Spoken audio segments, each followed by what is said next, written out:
This is a show about getting spooked for fun, and neither one of the hosts are associated with the attractions discussed in any way, except for those skeletons in Devin's closet. Some topics may go from ghoulish to ghastly, so viewer discretion is advised.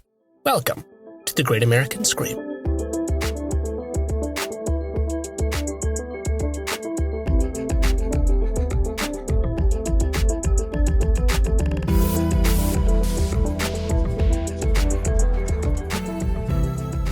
Hello, everyone, and welcome to a very special episode of the Great American Scream. My name is Devin Wright. My name is Ezra Fisher. Oh, there it is. It's big. There's a guest. We're in the same room. Also, we're sitting here with one microphone between us. And so if the audio's bad, yell at Ezra, I think, is the person we yell at for that this week. It's your audio setup. It is my audio setup, and I'm doing all the work to make the audio sound better. So if the audio doesn't sound good, it would be because of something I did, which is why you should tweet at Ezra specifically to let him know that the audio is bad and he should feel bad. But what are we talking about today, Ezra? We're talking about Resident Evil. Resident Evil, Silent Hill. No. That's a different one. Silent Hill and Resident Evil are basically opposites. Yeah, okay, so long story short, Adam is a very busy, talented boy, and he doesn't have time to be on the podcast.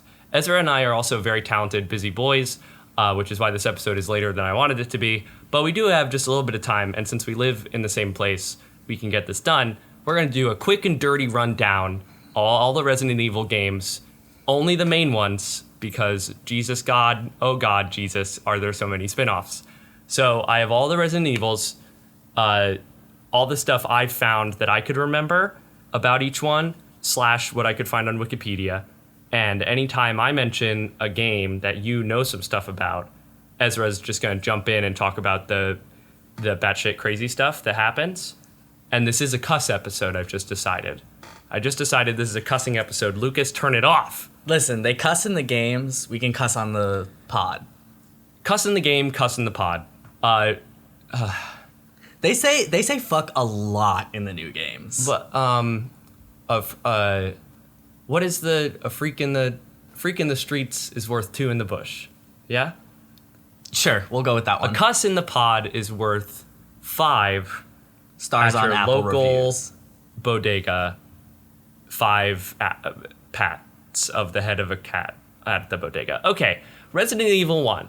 So let's talk about, I talked about this in the video game episode, that Resident Evil is a really interesting game to follow throughout gaming history because it invented a genre, and it really did, with the first game, invent the modern survival horror genre. But as it went on, it kind of followed the winds of change in the gaming industry, and so went through a kind of metamorphosis throughout the early 2000s and became more of an action game, and then returned to its roots because of influences like PT later on. So it's a really interesting game to follow in the same way that the like Castlevania games are interesting to follow. Yeah, it definitely jumps the shark multiple times. There are multiple sharks being jumped at all times. And guess what? Well, they're zombie sharks infected by the S virus, which Wesker made because one time he went to an aquarium when he was young and he saw a shark and he said, I want one of those. And that's the S virus. Evil. I can't be the fact checker on this episode. Resident because Evil. You can make up so much shit about Resident Evil. Like, there's so much stuff that I could definitely say with a straight face, and you could say with a straight face that is totally not true and bullshit. And I'll be doing that the whole episode, and there will be no way to tell the difference. Resident Evil 20. There is sharks in the first game. It's Resident Evil 20, but instead of XX, it's going to be 4 Vs so that they can be shark teeth. Resident Evil 1. Resident Evil 30 is just going to be a sex game. Because it's Triple XXX. X. Yeah. Yes, I like that. So, Resident Evil 1, 1996, it was called Biohazard at first because there was, and they couldn't name it Biohazard in the States because there was like a rock band in Boston named Biohazard, which is pretty sick. Anyway, so 1996, you had it for the PlayStation and the Sega Saturn. Sega Saturn? Yeah. So it invented this new genre. We talked about it in the video game episodes as well. There were Japanese titles in the early pre-3D phase that hinted at survival horror, but Resident Evil established the formula in much the same way. Again, Castlevania established the Metroidvania formula. So the survival horror genre in general has a through line where in the game you start out very weak in a dangerous situation, and as you go through, you equip yourself with weapons that you find ammo, which is usually limited as another stress factor. You solve weird puzzles because it's a Japanese game and there are always puzzles. It also starts out that you are in this giant mansion because your helicopter pilot abandons you. And so we'll get to that. You're stuck in this gothic mansion. There's puzzles with amulets and so carvings, and there's another statues. Yeah, another tentpole of this genre is they're often location studies. So you're stuck in a mansion, you're stuck in a research lab, you're stuck in a city. You're stuck in a police station. Which is also a hallmark of not just horror movies, but also some action movies, especially in the late 90s and early 2000s, which is why we can see the confluence of those later on in this series. So, things about Resident Evil that are fun to talk about. Fixed camera angles. You don't have control of the camera. This is early 3D gaming. The backgrounds actually aren't 3D. They're rasterized graphics that a 3D model runs around on. So there's no way to control the camera. That allows for a horror movie thing where you get to control what the player sees in a way that's not normal for most 3D games today.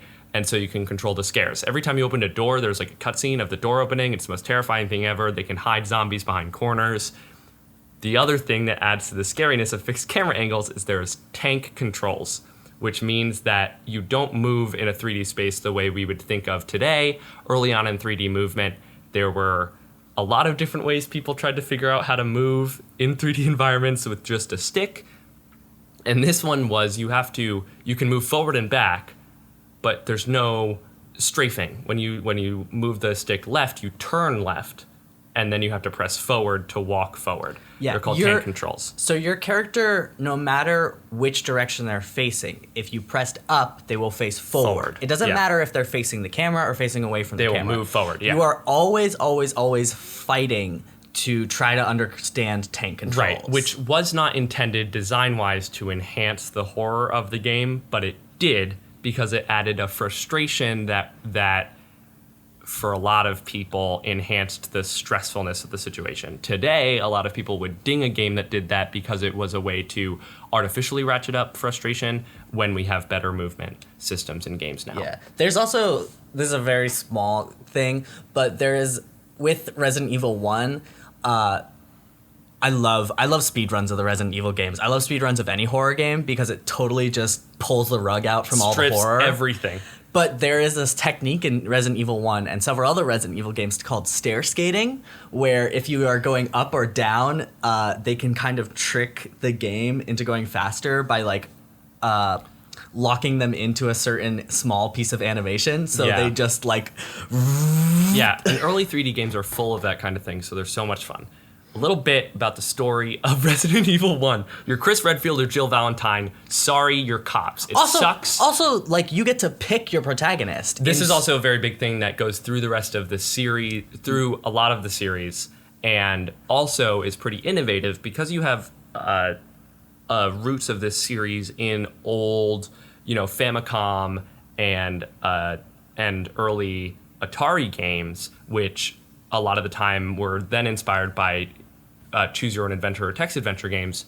There's an emphasis on different and diverging experiences in the game. Resident Evil 1 doesn't do it a whole ton because it's a PlayStation 1 game. And they don't have the room, but it'll get expanded in later games. It'll get dropped completely later, but it's still very interesting. And that's another thing about Resident Evil is because it is made, and a lot of Japanese games that end up becoming very popular end up doing this, where they are not always expected to be popular. They are often just people making a game that they're interested in and using mechanics that are in at the time that they're interested in, which is usually in America done on PC. PC is the place where most experimental things are done.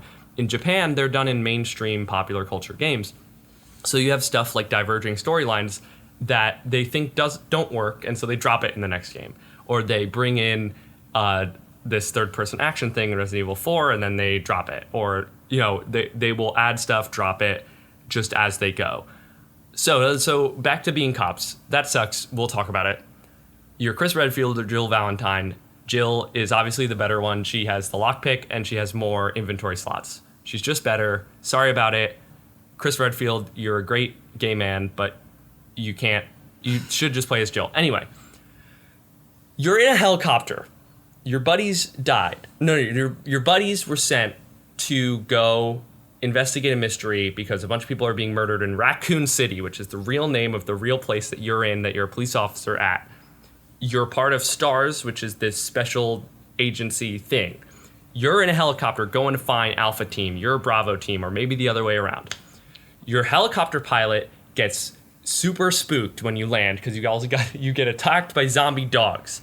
Straight in, you're attacked by zombie dogs, and you say, "Oh no, zombie dogs! Our helicopter pilot's gone. Let's go to this mansion." And depending on which character you pick, the other character doesn't make it to the mansion, and that's the way that they justify the fact that the other character isn't in the rest of the game. You get Barry or you get the other person. Nobody knows because everybody plays Jill Valentine because she's just better. There's some spooky stuff in the mansion. There are zombies. There's a T-virus. People doing experiments. Yeah. So crazy experiments done by a group called Umbrella. Also, you're with Wesker. Wesker's part of your team. Right. Wesker, this is important. Wesker is Albert Wesker. His name is Albert. His name is Al. Good old Al Weskies. No. It's Albert. Good old Al Weskies is there, and he's in charge of STARS. He is the one who sent you. The Umbrella Corporation is the icky science corporation that does the bad experiments that makes the zombies. These zombies are made by the T-virus, which, crazy experiments. There's a big super soldier zombie guy called Tyrant, who is also just a bioengineered super weapon guy. You fight him, and he dies. Is that the one where you shoot him with a grenade launcher? No, it's a different game. You shoot him a bunch of times and you win. And then the helicopter picks you up and you fly into the sunset. That is also very important in Resident Evil. You always get picked up by a helicopter and you fly into the sunset, and usually there's J-pop playing. Yeah, and you shoot the guy and the helicopter comes and it's ba ba ba ba ba ba ba ba ba ba ba ba ba ba ba ba. It's a Final Fantasy. Anyway, there are multiple endings. There's good, bad endings, but most of them, you're on a helicopter, you're going off into the sunset, happy days. This is an American action movie. Yeah, it's not as the multiple endings aren't as detailed as everyone's favorite multiple ending game, Undertale, but everybody's favorite game. The thing about this game is everybody loves it unconditionally. But there's a good ending, a bad ending for each and character, then a medium. Yeah, ending. There's a normal ending. And this is another thing that ends up getting dropped. There are sometimes secret endings, but the multiple endings gets dropped later. The thing about the flying off into the sunset is that it establishes that this game is, in a lot of ways, inspired by American pop culture, and specifically, in a lot of ways, action movies, which is why, again, the development later makes sense, although it sucks. So, 1998, happy birthday, Devin. He's here. Everybody loves him. Resident Evil 2 Devin's comes here. out. Resident Evil, as a celebration of Devin's birth, Resident Evil 2 is released. It's got Leon. Leon is a cop who is going to start working at Raccoon City, and Raccoon City is being run over. Ding dang zombies in the Raccoon City. Zombies in the Raccoon City. He hasn't even gotten to work yet. It's already awful. It's his first day on the job, and oh man. No, it's not even his first day. Right. It's nobody has contacted him about his job that he's supposed to start. And so he gets into the city and the police station is overrun and there's half dead and dead people. Shit sucks. Claire Redfield is Chris Redfield's sister, who has also come to Raccoon City to try to find her brother who went off on a helicopter into the sunset at some point. And so you're both in the police department and you're trying to find what's going on. This game was also remade very recently. Yes. Upscaled graphics. They as well as changed a couple things, and we're also still experimenting with gameplay after Resident Evil 7 came out and everyone loved it. There's some really fun stuff, fun costumes. Also, costumes are a big thing in Resident Evil. Which is also just a Japanese pop culture game thing. You think of Dead but you Rising. can play the new game with the original like polygons. Yes, for which is the greatest trend in modern video games. It's so funny to see your like Lego hands holding a gun when should have everyone let you else do that. everyone else is in 1080p and their skin is sweaty and you're You know what game didn't do that should have? what? Lara Croft, the Tomb Raider remix. Anyway, so this one, Triangle boob. yeah, you have Umbrella Corporation is doing this stuff, trying to take over Raccoon City, not take over, but just is infesting people with all these things. You have the police chief of Raccoon City, who's revealed to be like working with Umbrella. Leon and Claire go through it. They find a golden locket that has the G virus in it. There are so many viruses, y'all. The G virus is in a golden locket. Yes. And they find it. This is also the game that the remake introduces a tyrant. Maybe you've seen him, called Mr. X. He has a funny little hat, and you can shoot it off. Okay. And then eventually he gets like. Does me morphed. shooting off his hat result in him losing any kind of powers, or is it just a funny little hat? It's just a funny little fedora. That's disappointing. My favorite thing was when the besties, Russ called him the large detective. I can't not call him the large detective. Resident Evil 2 is the one with the large detective. Yes. We know this about Resident this. Evil 3 is the one with Nemi. Yeah, we'll talk about Resident Evil 3. So we can talk about Resident Evil 2. It can be its own episode because it's a really fascinating game. The branching storylines that's are the one more that developed. Yeah, that's the one that takes place mostly in the police department. Yeah, and you like go through the sewers, and there's the guy who created the G virus, who's important a little later in the series. Like he's a scientist guy that we'll talk about later. Resident Evil 2 was literally greenlit like weeks after it like started development during the development of Resident Evil 1 because they knew they were going to make more. Resident Evil 3, they upped this. They said, hey, you know how we started the second game before we even finished the first one? Before they finished the second one, they said, let's make 2 games at the same time. Let's make one that's a very good game. We're going to call it Code Veronica. Let's make a spin-off game, and we're going to call that one Resident Evil 3. Because Resident Evil 3, codename Nemesis, is... not codename Nemesis, just Nemesis. It was originally meant to be a spin-off, but it ended up becoming Resident Evil 3 full stop. They were developed at the same time. The one, back in the day, what people used to do is when there were multiple popular consoles, they would actually make different games for the 2 different consoles. And in this case, they made Resident Evil 3 originally for the PlayStation and Code Veronica originally for the Dreamcast. If this sounds weird and strange to you, it's because we live in a time where Skyrim has been released on everything, and eventually... and it's not a special... It's not a special Skyrim. edition. Yeah. Todd wants it to be tattooed on the inside of everyone's eyeballs by the time that it's 2050. Right. And an interactive eyeball tattoo. Absolutely. And it'll still be The same, buggy, the same no new shitty engine, Skyrim. same bad game. Same. Listen, I can do hot takes on this podcast. Skyrim is a bad game for bad people, and if you like it, you're wrong.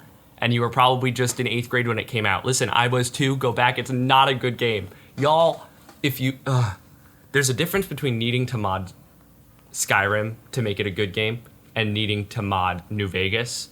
When you mod New Vegas, you're completing the work that Obsidian wasn't allowed to finish because they were given 18 months. Because it's a perfect game and it's wonderful, but sometimes it needs a little help. Skyrim, you need to mod to make it passable. You need to make it fun. You need to make it fun at all. Anyway, that's not what this podcast is about. So, Resident Evil 3, 1999, PlayStation. Code Veronica, 2000, Dreamcast. Let's start with Nemesis first.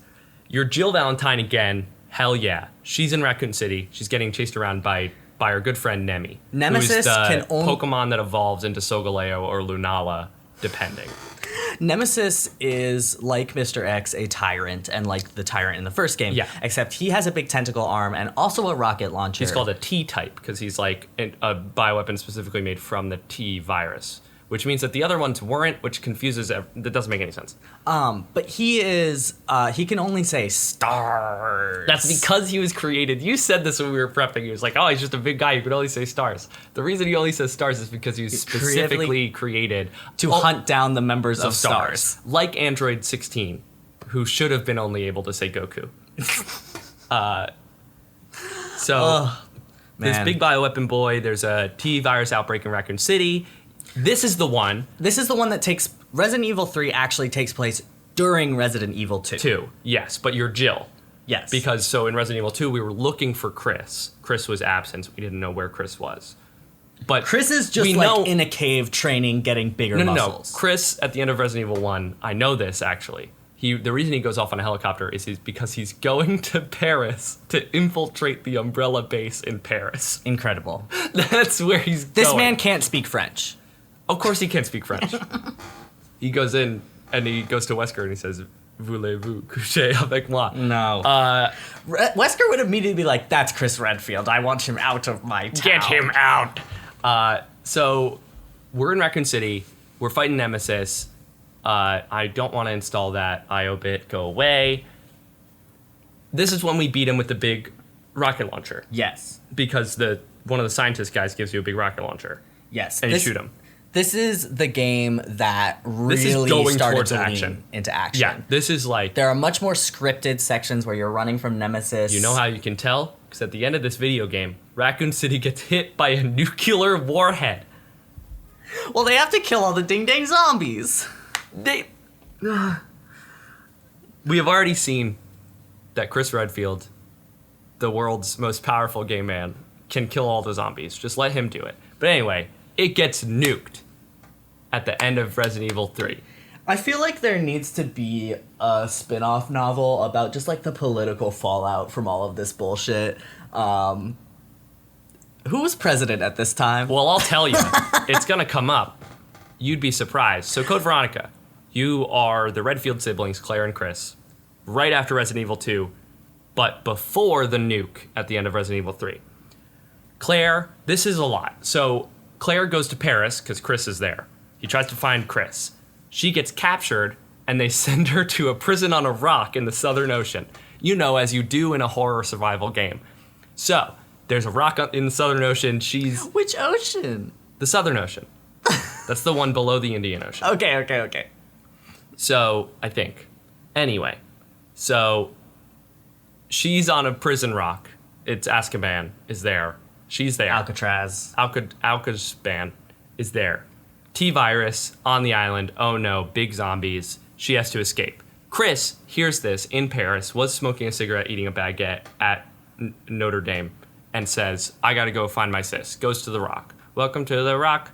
Goes to the rock to find her. Fails. They both end up in Antarctica at a research base of Umbrella. Yes. Where our good friend Wesker. and Master of Stars, very good guy that we've known as a good guy the whole time, is, because actually he's a bad guy who does bad experiments.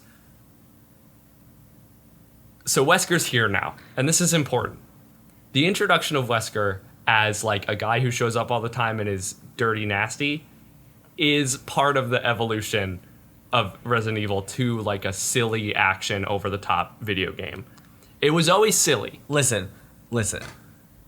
We'll talk about Wesker in Resident Evil 5. Yeah, which I have a very short thing for Resident Evil 5 because it's a lot. So Ezra's going to take over the Wesker part. I'm going to take over how it's a bad game. This is the only spin-off I want to talk about. 2000 for PlayStation is called Resident Evil Survivor. And you play as an amnesiac helicopter pilot who is sent to Sheena Island off the coast of Spain for some reason by Leon, who at this point is a secret agent for the American government.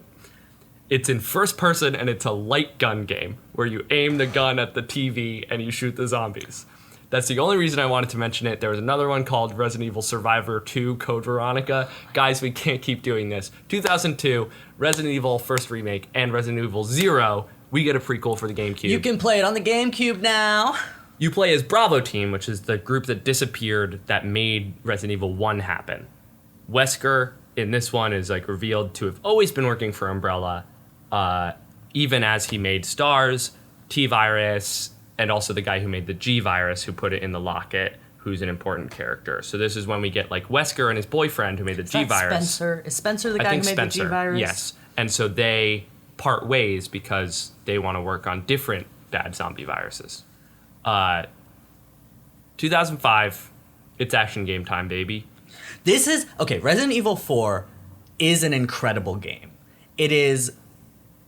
Yeah. There's really good boss fights. It starts out and you're immediately just in a village with some weird villagers. Yeah, and so then you asked where the president was, yes? Yeah, it's the president's daughter gets In kidnapped. this one, you play as U.S. secret agent Leon Kennedy, sent to save the daughter of the president who found herself in a cultish village in Spain. Leon Kennedy is actually JFK's son, and in this timeline, JFK wasn't killed, but he did. But he get remained sexy infected. for the rest of his life. He did get infected with the T virus, probably. Oh, okay.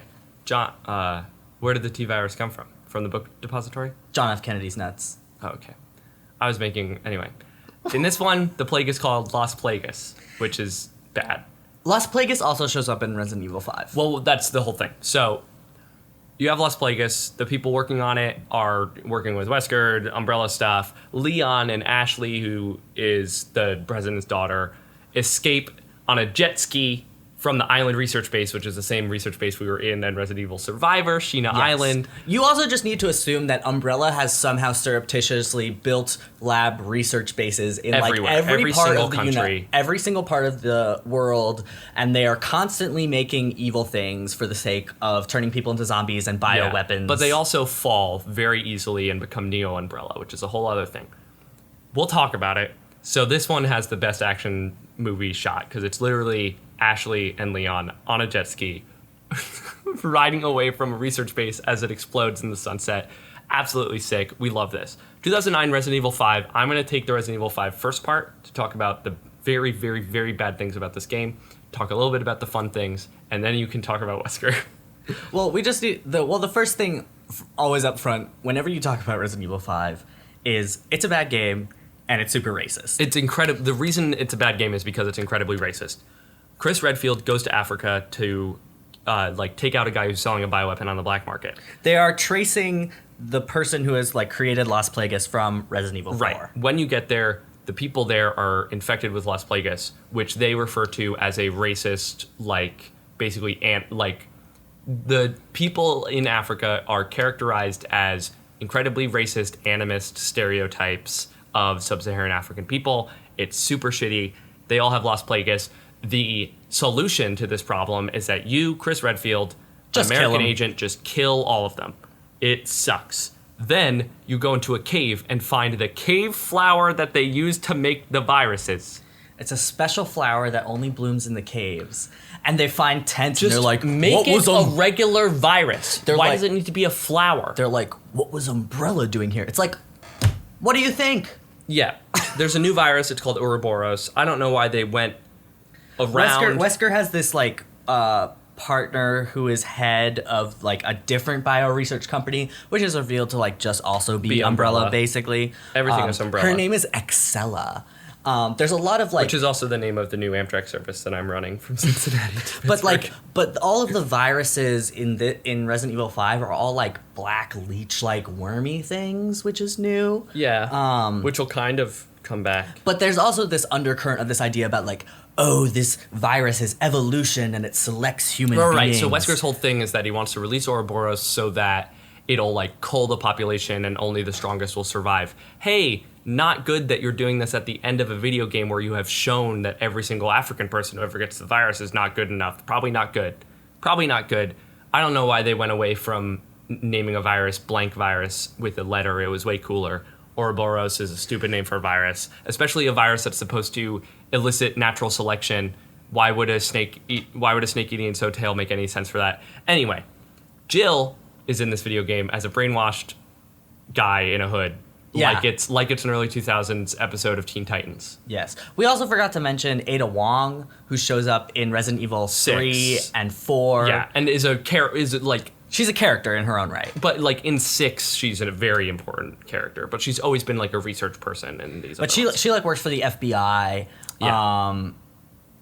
It's a whole thing. Yeah. So like, and it's not clear if she's like, it's pretty clear she's good in 1, but then yeah. So Jill brainwashed By Wesker. By Wesker. She becomes She's- unbrainwashed. Yeah, because And- they pull out the they pull the like brainwash device that's Yeah. embedded in her chest. You have to shoot Out it of her chest. You You have know, to where sh- brains go. Yeah, in the boss fight, you have to shoot it, but not too much because you can't kill her. And then you have to like interact and literally pull it off of her. This is a Doctor Who episode, is what It's a Jill's bunch- brainwash is. Oh yeah, it's a mess. She's also blonde now for some reason, and like Why y'all gagging? And okay, Resident Evil 5 is obviously the game that they made after watching The Matrix. Okay, yeah. Well, let me finish the plot summary, because Wesker tries to escape on this bomber, but Chris, Jill, and Shiva, who's Chris's partner, which is a whole other thing, they make it go into a big volcano. That's what they do with the plane bomber. into a volcano, and then Wesker punches one of the missile casings that has Las Plagas or Ouroboros, and it gets onto him, and he has this big arm, and you And have then to you shoot him him with a rocket or grenade launcher, and then whatever gun you have at this yeah, point. and really. you kill him for sure, dead this time. Yeah, he is sinking into the lava, which should be like instant, but no, he's still got half his torso, and he's like Chris, and like tries to grab the helicopter that picks you up in the volcano. Of You course. are my brother, Anakin, is what he says. You talk about Wesker now. So, in Resident Evil 5, Wesker is permanently wearing tiny little black sunglasses Yes. and a long leather coat.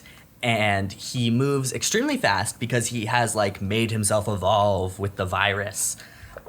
Which is not what evolution is. Yeah, he thinks that he is basically a god and he can judge all the other human beings. And he talks like this. As is his right. Sure. His name's Albert. Like, if I was What in this about game, Albert is getting to you? it's just such a name that like if I was Chris Redfield and I was I in can't this believe game, I have to drive all wouldn't the way call to him- work on a Saturday, is Yeah. what Wesker says, because his name's Al. Yeah, I wouldn't call him Wesker every time they're like, "Oh, Wesker." It's like you're just legitimizing his ego. Call him Albert. So you're kind of doing a Voldemort Tom Riddle thing. Exactly. Yeah. But he moves very fast, and you have to shoot. In one of his boss battles, you have to shoot him with a rocket launcher, and he catches it. Yeah. And you have to And shoot he it eats again. His jaw unhinges like a snake, and he gulps it down. But you can shoot his glasses off, and he gets really mad about that. I would too. But he literally just like does hand-to-hand combat with you. Like he doesn't. Every now and then he'll pull out a gun and shoot you if you get too far away. But he literally thinks he's Neo from the Matrix. He's here for the fight. He's nuts. He knows kung fu. And his Excella, the woman that he's working with, The express train. yeah, she has this thing where she's like, Albert, we were supposed to rule the world together. But, you know, she like she takes the virus and it doesn't accept her, and then she becomes a big monster. As every single boss in Resident Evil does. Right. If you're a human and you're evil, you're gonna take something in a vial, you're gonna turn into a big monster, and then you're gonna die. Or you'll just become a big monster just kind of on a whim. Like in Resident Evil 7. Not on a whim, but like... No, Resident Evil 7 Mama has- becomes a monster just kind of cuz. Oh yeah, it's true. So, okay, let's not talk anymore about this very bad game. Resident Evil 6, speaking of bad games, Wesker's son, Okay. Albert Wesker's loving, blood-related son, birthed from his loins. Okay, Wesker has a bunch of kids that he like does experiments on, and I don't think he actually impregnated anyone. I feel like they're like clones or something. Yeah, we cannot accept the fact that Wesker has ever had sex. It's the problem with this. Because everything would be solved if Wesker could just get pegged, is what I'm saying. I think that Wesker's problem is that he's never gotten pegged. So Wesker's son flees the authority after a big bioterrorism happens, and he like goes to the authorities to like help them make a vaccine for the C virus. New virus just dropped. Sherry Birkin is the one who picked her up. Incredible name. Hey, Resident Evil, incredible human, real American names that you do. We'll talk about that. Leon Kennedy is a great name. Leon Kennedy's a great name. Chris Redfield, great name. Sherry Birkin, meh. Ada Wong, great name. Yeah. So they are trying to like get back to America to make a vaccine, and they're followed by Ustanak, who's another bioweapon guy. Chris Redfield comes up. He's like, "Hey, I'm ready to fight to the infected in this new place." I think it's like an Eastern European country at first, but then they end up in Raccoon City. So Raccoon City, which was nuked. Yeah. The leader of Neo Umbrella. We've got a new umbrella now. It's fancier, it's nicer. It's not your $12 collapsible umbrella from CVS. This is a new umbrella. It's got 2 tiers. You know, the ones that have the 2 ones? It's reinforced. Yeah, stable. The leader of Neo Umbrella, who says that she's Ada Wong, and she looks like Ada Wong, but this girl ain't Ada Wong, is the thing about her. We got clones now. We got trickery. Not only do we have clones, we have people who are turned into other people, but called clones. Because the person who says she's Ada Wong is just a scientist that appeared in other games beforehand, but is just a scientist who was like turned into Ada Wong. But it's called her clone. But that's not what a clone is. It's the android cyborg thing, like from Dragon Ball. Yeah. Yeah. Not a clone, but says he's a clone. Chris Redfield is killing a bunch of the infected back in Raccoon City. But these are his friends, Yeah. the STARS agents, because all the STARS agents got infected. So now he's real sad. He has post-traumatic stress disorder, so he self-isolates and gets amnesia. We didn't have enough tropes in this series. Let's get another amnesiac in. They said, hey, you know what we loved in hit light gun game, Resident Evil, whatever the hell it was, Survivor? We liked the amnesiac part of it. Let's take that, give it to Chris Redfield. He's an amnesiac now. The President of the United States is in this video game, and he is a real transparency guy. He loves transparency in the government. He says, hey, 1998, we screwed up some stuff. We did Resident Evil 0. We did Resident Evil 1. We were working with Umbrella. That sucks. I'm going to tell the whole world about all the bad stuff we did as a government when I wasn't president. But then, ding ding, he gets attacked by the dang zombies and he gets infected. So who comes to save the day? Lee Harvey Oswald. And he shoots and kills the president. That's not true, but he does die. Leon kills him. Everyone's favorite twink. Leon Kennedy, who is now a Secret Service agent, kills him, kills the president. Then the real Ada Wong shows up and says, now I'm Ada Wong. I'm here now. I'm actually good. I'm from the FBI. You remember me from Resident Evil 3 and the other ones. You remember me from those good games? Here I am. And they team up. Resident Evil 6 is also, in a lot of Resident Evil games, there will be a point where you are forcibly made to control a different character. Like Barry in the first game. Yeah. In Resident Evil 6, this happens a fuck ton. The whole thing of Resident Evil 6 was they were like, it's 17 different stories going on at once. And it's too much. It's too much. It is the anti-apotheosis of the branching storylines. The antipostiosis, which I just got diagnosed with, and it's rude that you would make fun of me. It's when your bones turn into pasta. I was going to say it's when you can no longer eat pasta for the rest of your life. Because it hurts your bones. Yeah. Okay. I just want spaghetti bones. Anyway, so Chris gets back from amnesia. He says, I'm done with this. This ain't the gig. If you had spaghetti bones, I would flop you around like a piece of laminated paper. I wouldn't love you anymore if you didn't. So he does some stuff to stop the C-Virus. He becomes like a big fancy squad leader. Leon's also there. He kicks ass with Ada Wong. It's not a good game, but hey, it was trying. And they said, hey, you know how we did the most? Let's do much less than that. And they did Resident Evil 7, which is the best game in the series. So Resident Evil 7 is... what year did Resident Evil 6 come out? 2012. So 5 years go by, Resident Evil 7. And a lot of stuff happens in the horror game genre specifically. It has a renaissance between 2012 and 2017. Oh yeah, we're talking like Five Nights at Freddy's. We're talking... PT is incredibly important in this because it was a first-person playable teaser for a Silent Hill reboot. Which never happened. Yeah, never happened. Because Konami basically said, fuck you. To Kojima. And then Kojima went off and made Death Stranding and made his own production company. So, Yeah. work, Queen. Work, Queen, we love you. You sure love Mads Mikkelsen. Kojima, you're insane. We love you. Do your thing. Do your thing. So, Hire some better but editors.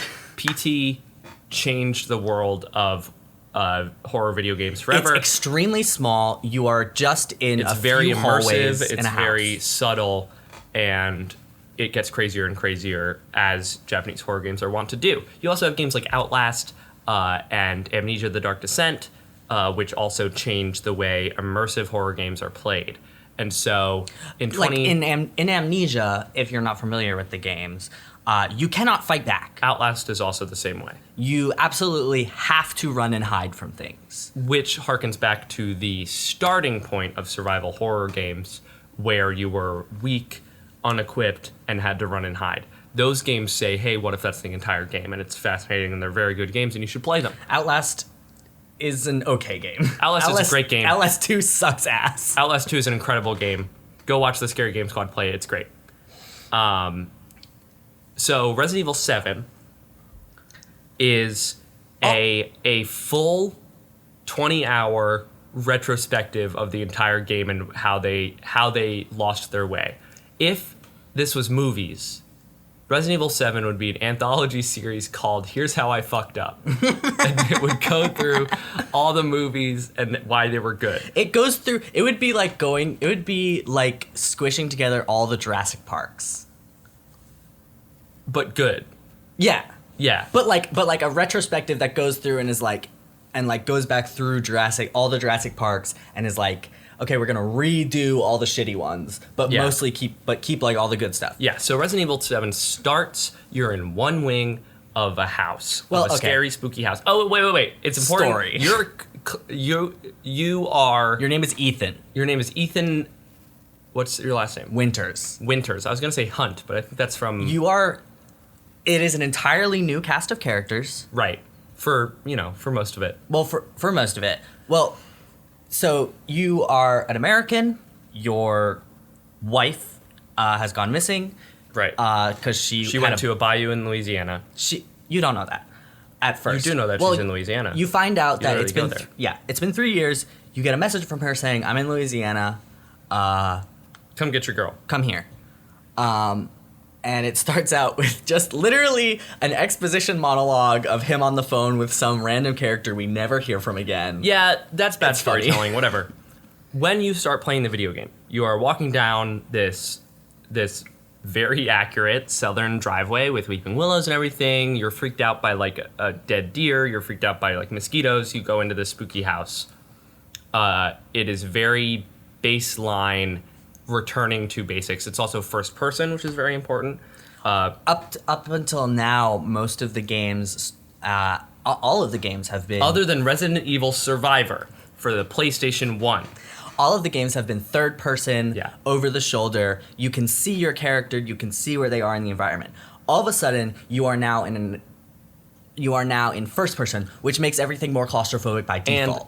And it makes you identify with a character that we aren't familiar with. It would be very odd for a game like Resident Evil to switch to first person with a character like Chris Redfield, because we already have associations with You who don't Chris want to be Redfield is. in Chris Redfield's skin. It would be like if the new God of War went first person. It would just be very weird.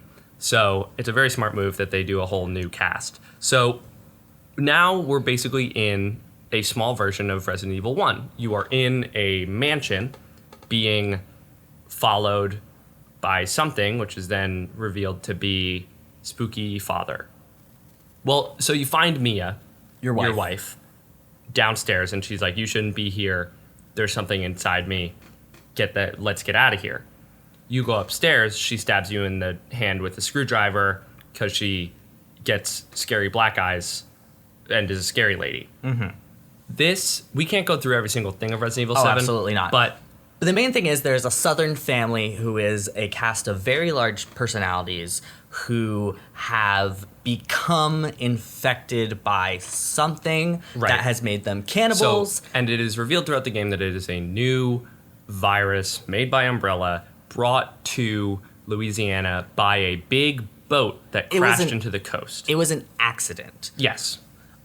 So And Mia was on that boat. Mia was part of the project that was Creating the virus. Yes. Which the virus takes the form of, when Mia sees her, a little girl called Evelyn. And when we meet her, takes the form of an old grandmother named Grandma Evie. Well, the virus in her has caused her to age rapidly. Right. And she controls people through, like, mind. Yeah, so this virus is a mold thing, very similar, again, to a revolutionary game in the horror genre, which was Last of Us, which played with fungal cordyceps type infection with zombies. Resident Evil 7 plays on that with this idea that there is a kind of host of a virus that then can use that same kind of... And it the can zombies in this spread. game are called the molded.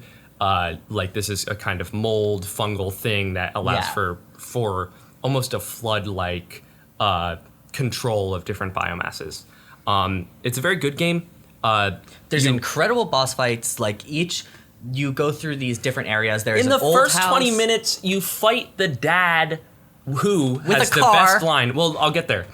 Who has the best line ever, which it's when you're like, you end up trying to kill Mia because she's gone evil on you, and so you shoot her and you kill her, quote unquote, but she doesn't die because part of the virus is that it can like reform your body parts and heal you in a way. And he turns you around and says, "Welcome to the family, son," and punches you. And then you wake up with your hand that got cut off stapled back onto you, super creepy. And Also, then they gave you an Apple Watch, so now you know what your health is. Yeah, they give you an Apple Watch, which shows you how healthy you are. Very good. And then you get fed dirty, nasty worms. Well, it's like rotting human meat. Yeah, dirty, nasty meat, which is part of the process of becoming a molded. At least becoming Infected with the virus. Infected with the mold virus in a way that allows you to still live as the person you are, controlled by Evie. Yes. Eventually. So throughout the course of this game, you basically go through stages where the world gets larger and larger. You go into different kind of location pieces, starting out in a small mansion, like in Resident Evil 1. Then it expands out. You go... There is an old house, which is like rotted and falling apart, which is closer to the water. There is a like saw trap escape room that the brother that's makes. So funny. The boss fight with the dad is you're hitting him with a big car. Well, that's the first boss fight with him. The first boss fight within 20 minutes. I thought you were gonna say his best line is "Nice car, Ethan." Oh, that's also very good. That also is the most insane.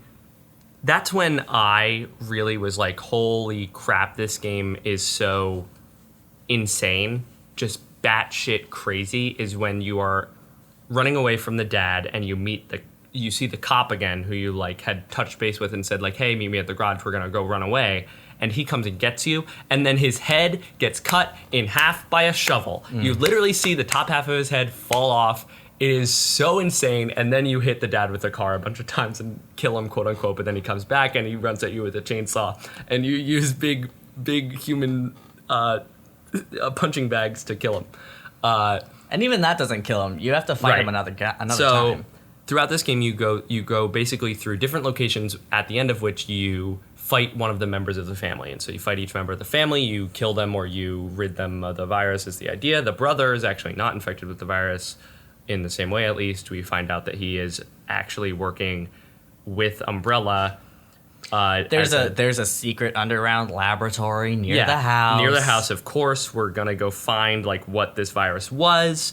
Then we have a flashback on the boat where you play as Mia, seeing how the virus and Evelyn were created and nurtured and dealt with. How she basically like caused the crash because... Right, she caused the crash, which... We'll talk about this in a second, but so she caused the crash. This whole thing happens. You end up, you also meet a sister of the family who's also not infected, who is like trying to fight back against Umbrella. She's infected, but still has her mental facilities and is she's like... in the early stages of infection. Yes. And she speaks with a very bad Southern accent. Yeah, there is... We also have to mention Clancy Javis, who is also in this video game. Okay, so...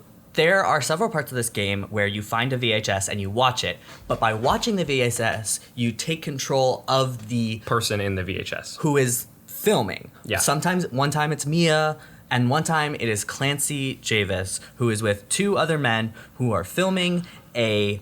I don't do ADR, is what he says in the thing. They are filming a like haunted house, like ghost hunters style show. And this is in the very beginning of the game. And these VHSs serve to like show you where you're supposed to go next. Yeah. They're almost like tutorials, but they're not. But they're incredibly detailed and fascinating. Except for the fact that the man's name is Clancy Javis, which is I forget a lot. what the other two games. Nobody cares. They don't do ADR and they get put on hooks. His name is Clancy Javis. His name is Clancy Javis, which I do want to talk. So to go through the rest of the game, you end up finding out that Evie is actually still there. She's the grandmother. You end up fighting her. She becomes a big bad monster. There's also... The house explodes, and Chris Redfield comes down on a helicopter and gets you. He lifts up your body very gently, cradling like you Kisses like a you babe, softly on the forehead. says it's all going to be okay. And then he throws you into the helicopter that's still way up in the air. But there's also there is this very strong theme of family in the game that is that's actually kind of nice. It's such a new thing in the Resident Evil games because it's always just about like evil and like the biohazard and like you keep expecting Wesker to come out from behind a thing and be like, ha ha ha, they're my family. Wesker is like dead, 100% sure dead. Unless they clone him, but no. And so in addition to that thematic element, it not only talks about the thematic element of the family that we're dealing with, but also the idea that like Evie, as she was being developed, wanted a family, and so part of her infection is that she creates new members of her family, which is like weirdly sweet and understandable and tragic that she is a virus that wants family and so infects people with the deadly virus to make them members of her family. It's like very complex and nuanced in a way that Resident Evil never has been. Yeah, you've never had this, like the virus was always just a MacGuffin that created zombies, and now that the virus is like in a person and is being developed, similar to like in Logan, the X-Men movie. Where the young clone of Logan is like all these children are raised in isolation. Laura. All these children are raised in isolation, and they are like yearning for family and for comfort and this idea and this like very human thing of like. But while being different, being mutants, they have to search for family in a different way.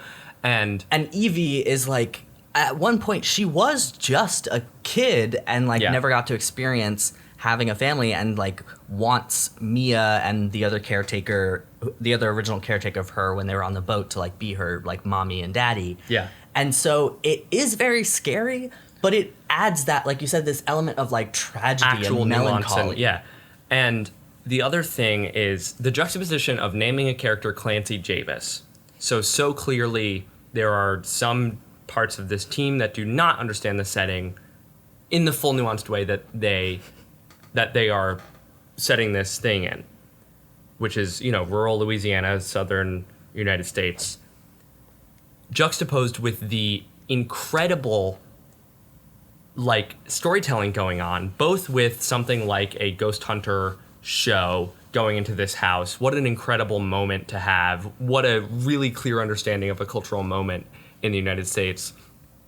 And the incredibly political aspect of this game, which is the zombie virus that is brought to this place is brought by a big tanker that crashes into the shore and creates an environmental disaster, ruining the lives of a normal, loving, working class family in the southern, poor rural United States, which is such a it's also there's incredible environmental storytelling because in Resident Evil you can always go around and you can plow through these games and just get the bare bones of the story. There is also going to always be like notes and pictures, which and is like another thing diaries about survival horror and stuff and immersive sims where you can like actually read like what characters are thinking or like their notes on their computer. Like you can find trophies that the brother had when he was in like high school from like robotics. Or pictures or letters from the father to the mother when he was away for work. And they're just like sweet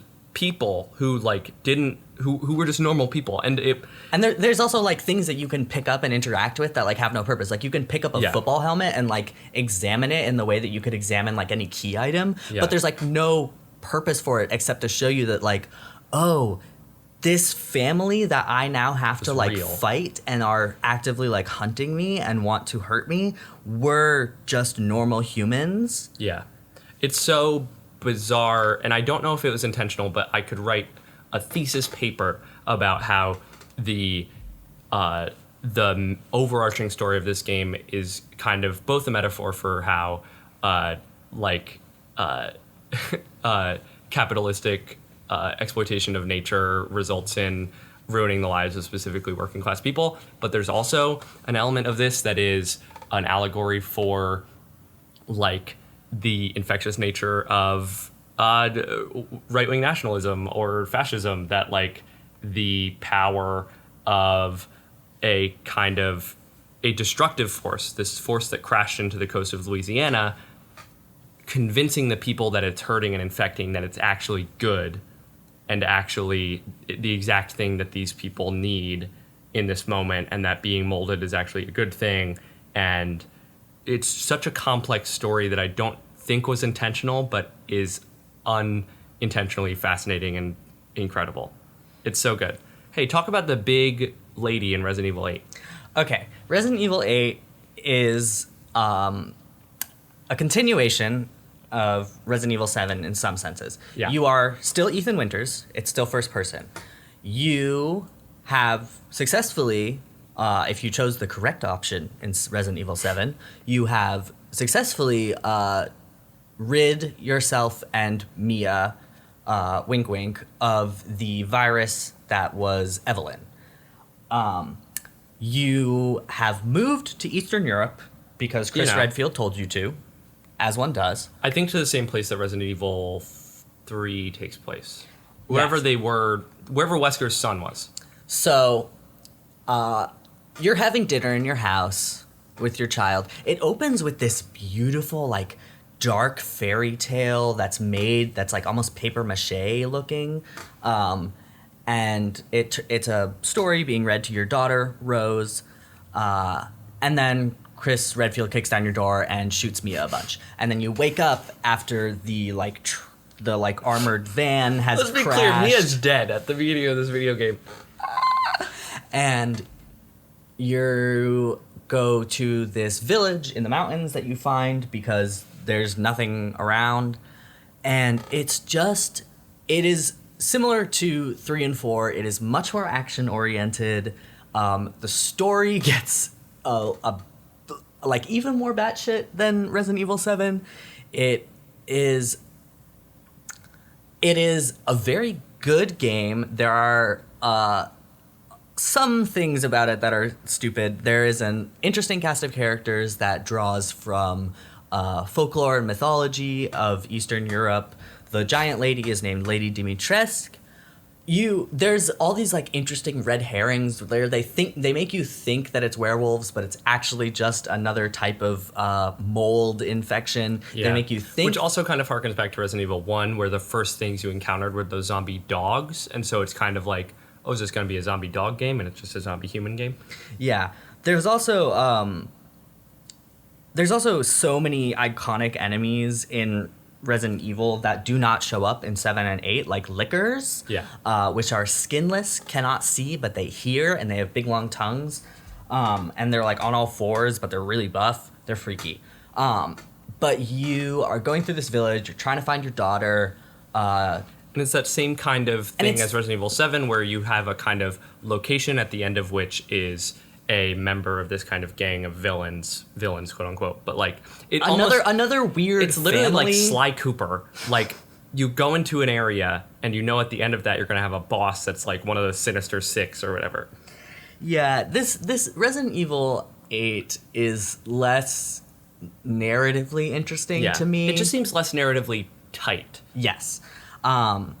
There's a lot of so there's like 5 main villains who are all their own little family. There is Mother Miranda, who's the head of everything. There is Lady Dimitrescu, who is the giant woman. Fun fact, her butt has more polygons than the entirety of Resident Evil 1. Incredible. There is the fish guy, who I forget his name, Moreau. Yeah. He is like hunchbacked and deformed. There is Donna. There's like a ghost. Donna This is also not an is not a interesting- ghost. She is a puppeteer, but you never Right. see her face. She's all in black. She's Each of the characters kind of evokes another folkloric character. Yeah. Like Lady D is vampire-esque. Each one does a different thing. but it's all of them are like a kind of tragically underdeveloped, except for like Lady Dimitrescu. Yeah, because she's the first one. She has so much time, and then the rest of them are like boom, boom, boom, boom, boom. We gotta get through this. What's the fourth? Very much like Sly 2. Yeah, what's the fourth guy's name? Heisenberg. That's Yeah. his name. His We name's don't like him. Carl. Yeah. There's also a thing that is a bad part, a good and a bad part of this game, which is the sexualization of the different villain characters, of which Lady D makes total sense.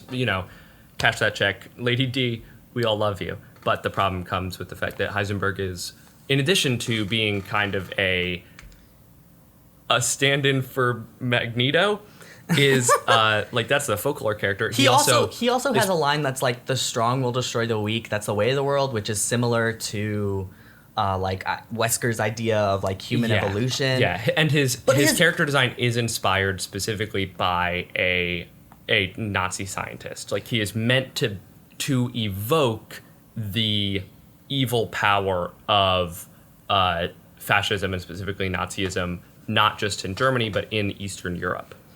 Yes, So sexualizing him is not good. Sorry. he has. The frustrating thing is that he has an interesting story. Is Right. that he hates Mother Miranda for the changes and what she has done to him, and the fact that she has like forced these people to become like part of her family. Yeah. It is also the fact that like all of them who were infected with this mold, if you have some sort of medical condition, like the reason that Lady Dimitrescu is a vampire is she had a hereditary blood disease, was infected with the virus, which made her very strong and very huge, but she still has to drink human blood in order to survive. Like, so he wants to kill her. Heisenberg wants to kill Mother Miranda because of what she's done to him, which is like an interesting motive for this villain, and he actually doesn't want to kill you at first, and he says like, Ethan, join with me and we'll kill Mother Miranda. Yeah. And you say no because Ethan is milquetoast and has no personality. Right. Except for, I want to save my daughter. Yeah, it's a very complex game. Again, I think like we could have a whole episode about it. It's one of those games where like it's frustrating to me as a follow-up because it is not as tight as you said. You can see how they had so much ambition, so many ideas. And Resident Evil 7, it seems like they came into that game with a lot of humility. And then which I think that the reason that Resident Evil got out of control was because due to its success and its profits, the studio kind of let them just go in a way that was not necessarily always focused. Yes. There was also a very strong nudging again towards like, well, consumers want action and and consumers and like, well, our player base is white cishet men, so they want action and they want machismo and they want this and that and this and that. Right, which is what led to Resident Evil's over-actionification and all of that over the years. And so it seems like it learned the wrong lessons from Resident Evil 7 and got overambitious right away. Yeah. I definitely think the tightness is my issue as well, because there are definitely nuggets of a really interesting thing there. It also seems like they were on a shorter development cycle than they were with 7, and so that may be why Lady D is the only really fleshed out one, why the experience feels more confused, more vague. Yeah. Definitely less focused. Well, this has been a long episode. Ezra has to go do some work, but hey, play some Resident Evil games, not the bad ones. Watch some Resident Evil games, not the bad ones. Play a light gun game with your friends. Put on a lore video and listen to it over the course of your day, and then you will understand why my brain has worms in it whenever I think about all of the crazy bullshit in this stuff. For sure. Listen, if you don't love the camp insane performance of Wesker in Resident Evil 5, I don't know what to say to you. I just think it's absolutely hilarious. His eyes get like blood red at one point, and he's like, I will do this. Like there's, oh my god, it's just so bad. It's so funny. I'm having trouble logging into my password thing to try and get that gosh darn Patreon up. Well, hey, thank you so much for listening to this episode of The Great American Scream. If you enjoyed, please leave a rate and a review on iTunes. Follow us on Spotify. Share the show. The best way to spread the word is to tell a friend. You can follow The Great American Scream, wow, on Twitter and Instagram at Great Scream Pod, or on Facebook at The Great American Scream. A special thank you goes out to Michael Segudo for doing the intro disclaimer, as well as Stevie Viola, who does the intro and outro music. If I could thank all my patrons above the Man in the Fields level, I would, but my Patreon won't load. So thank you so much, all of our wonderful patrons, including our new $3 patron. Thank you so much for your monetary support, and thank you so much for your support by listening.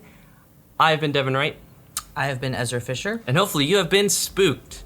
And don't eat human flesh unless strictly necessary. If you are thinking about joining the Umbrella Corporation and they hand you a vial and say, if things get bad, inject yourself with this, walk off the job site. I would say you should walk off the job site before that. I'm sure there will be other red flags about the Umbrella Corporation that will tell you, hey, get the heck out of there.